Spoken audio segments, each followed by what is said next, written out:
qui m'a profondément marqué quand j'ai travaillé en banque, c'est 3 choses.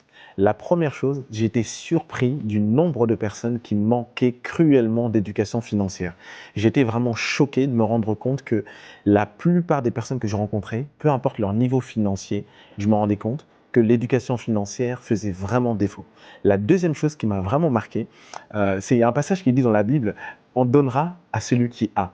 Et ça m'a vraiment marqué parce que je me suis rendu compte que lorsqu'on a une situation financière ou qu'on a notamment, par exemple, de l'épargne ou un apport pour un projet, on te donne plus facilement du crédit, c'était pas pour faire le jeu de mots, on te donne plus facilement du crédit qu'une personne qui n'a rien du tout. Et donc, du coup, je me suis rendu compte que c'est vraiment important de pouvoir avoir, parce qu'on a beaucoup plus confiance à une personne qui a déjà quelque chose.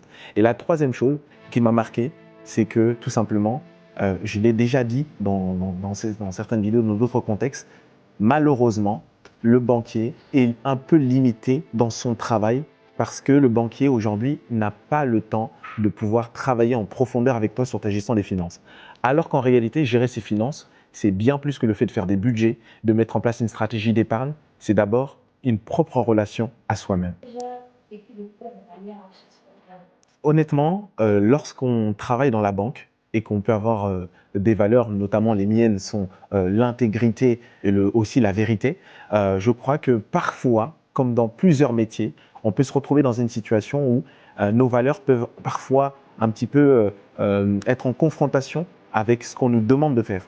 Évidemment, on ne nous force à rien du tout, mais je crois tout simplement que dans mes valeurs, il y a notamment la vérité et la croissance.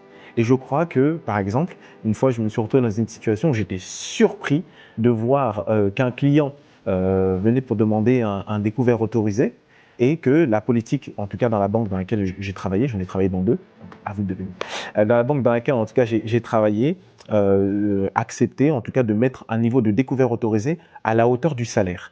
Mais pour moi, on pourrait dire que, évidemment, la banque fait ce qu'elle veut. Et je crois qu'une personne qui est déjà en difficulté, lui ajouter un nouveau crédit ou un découvert autorisé supplémentaire ne va pas forcément résoudre le problème. On résout le problème à très court terme, mais la réalité, cette personne, on finira par la retrouver au service contentieux. Et c'est ce qui est un peu dommage, mais voilà un peu la réalité aujourd'hui.